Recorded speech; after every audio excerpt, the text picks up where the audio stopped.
Eu sou uma mulher gorda que escreve uma coluna semanal em Universa e eu já recebi comentários, nem sei quantas vezes, nos artigos por causa do meu peso. E confesso que isso hoje em dia não me incomoda, acho que quando você é mais nova te incomoda muito mais, mas o que eu quero saber da Xanda, se ela me ajudar a responder, é por que diabos o corpo gordo incomoda tanto? Incomoda porque o corpo gordo ele não é visto como um corpo bonito, ele não é visto como um corpo aceitável, ele não é visto como um corpo saudável, a gente sabe disso tudo, a gente está cansado de ouvir isso. A diferença é que agora, imagina você vai na praia, galera, você tá na praia, tá? Aí tá lá a galera que tá na academia, que tá com aquele negócio do projeto verão, vou ficar bombadão no verão, vou ficar com bumbum na nuca, os caramba. E aí chega um monte de mulher gorda, de biquíni, falando que não tá nem aí, e tá tudo bem, vamos ser felizes. Essas pessoas do bonde, do projeto verão, maromba, não sei o que lá, whey protein, essa galera, ela vai olhar pra gente, vai falar assim, o que é isso? Quem eles pensam que são? Quem elas acham que elas são? Querida, com esse corpo, eu, hein? As pessoas, elas incomodam hoje. Com o corpo gordo, a gente já sabe da gordofobia, do preconceito contra pessoas gordas, a gente sabe de tudo isso. Só que o que ela se incomoda hoje, principalmente quando a gente está avançando na pauta de corpo, é justamente com a liberdade que as pessoas gordas estão conquistando. Porque o corpo gordo sempre vai incomodar e sempre incomodou. Mas um novo incômodo que eu percebo agora é esse. As pessoas que estão começando a se libertar, elas incomodam demais.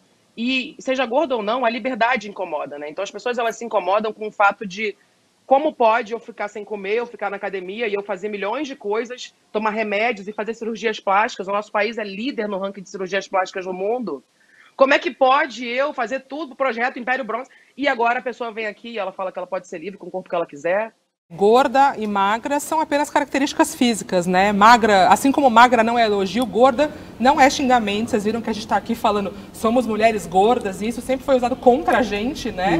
Como um xingamento. E eu acho que parte desse processo aí de ressignificar é justamente aceitar a palavra gorda também, né? E a gente sabe que a gordofobia, ela se manifesta de diversas formas e eu acho, não sei se a Flávia concorda, que uma das mais agressivas é no consultório médico, assim. De você entrar num consultório médico com um problema no olho e te falarem que você precisa emagrecer. Isso acontece diariamente com não só mulheres, pessoas gordas. E primeiro eu queria saber da Marcela, como que do seu lado, né, então do lado dos médicos, isso está sendo trabalhado para mudar lentamente? Só da gente ter hoje aqui uma nutricionista body positive já é um passo. E o que uma paciente que vai num consultório e sofre gordofobia pode fazer? De fato, existe uma contracorrente aí de profissionais da saúde que hoje se consideram e atuam de maneira body positive mesmo, né? Para aceitar o seu paciente da maneira que ele é. Existe algo muito importante, que é muito intrínseco nos profissionais de saúde, que é a patologização do corpo gordo, né? O entendimento de que todo corpo gordo é um corpo doente faz com que você trate essa pessoa de maneira já estigmatizada, né? E aí a gente fala bastante sobre gordofobia médica, gordofobia na área da saúde. É quando eu não escuto aquele paciente, eu não entendo de fato a queixa dele e eu entendo que todo o problema que ele tem, na verdade, está centrado no peso dele.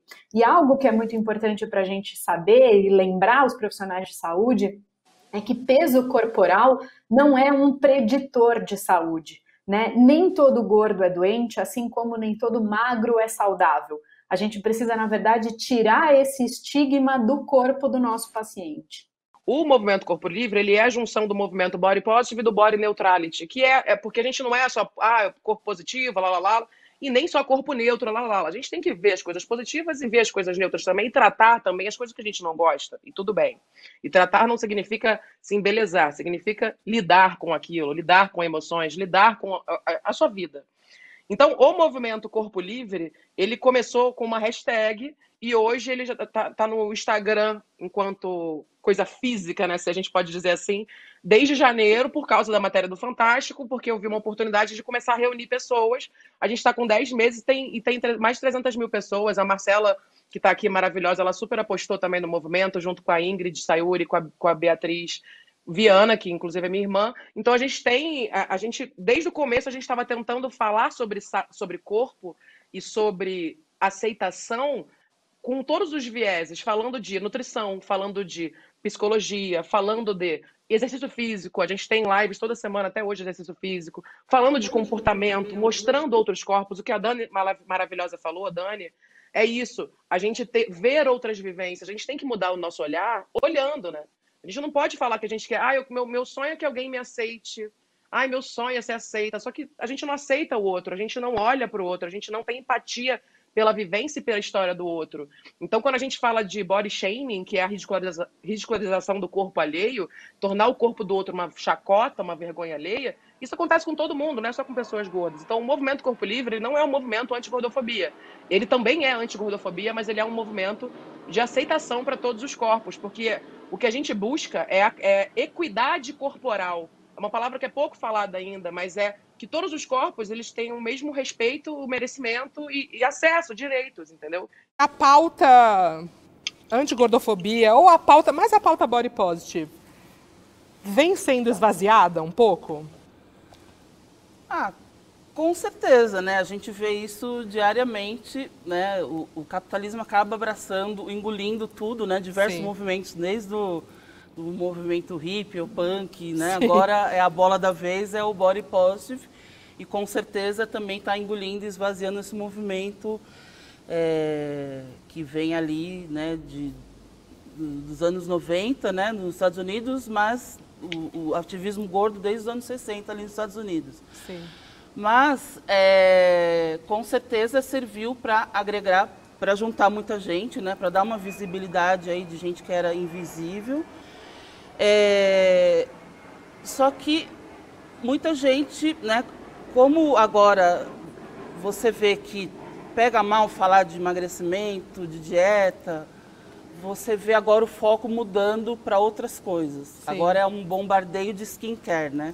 Sim. De pele perfeita, de peles bonitas, então as coisas vão se transmutando, né? Agora, você tá magra, sua pele tá linda. Sim. Então a gente tem que ficar muito atento aí nessas coisas que vão mudando aí para moldar a mulher, né? Seja no corpo, sim, na pele, na beleza, né? Então a gente tem observado isso e tomar cuidado para não esvaziar o discurso, né? A gente, sim, vê agora pauta de, por exemplo, no dia 10 de setembro foi o dia da luta anti-gordofobia.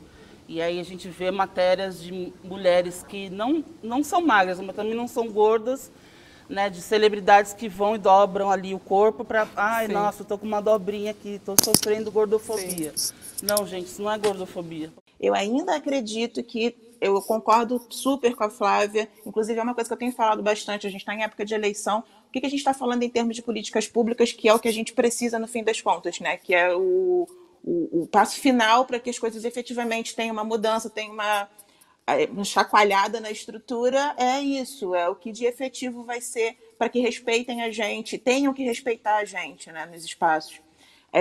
Mas antes disso, ainda tem também muitos espaços, muitos vieses da sociedade que a gente não consegue dialogar, conversar, porque ainda é necessário alguns níveis de representatividade, sim. Então, eu acredito que, de certa forma, a gente ainda tem que conversar com determinadas pessoas da periferia, que a gente não consegue. A gente fala muito de um lugar aqui da internet que, às vezes, quando a gente entra para poder ver, essas pessoas não estão nem dialogando, não estão conversando sobre isso ainda, sabe? Então, a gente acha que tá muito banalizado, todo mundo está falando sobre isso, mas ainda tem muito trabalho para se fazer daqui de baixo ainda, de ir lá e conversar, conversa de base mesmo, sabe?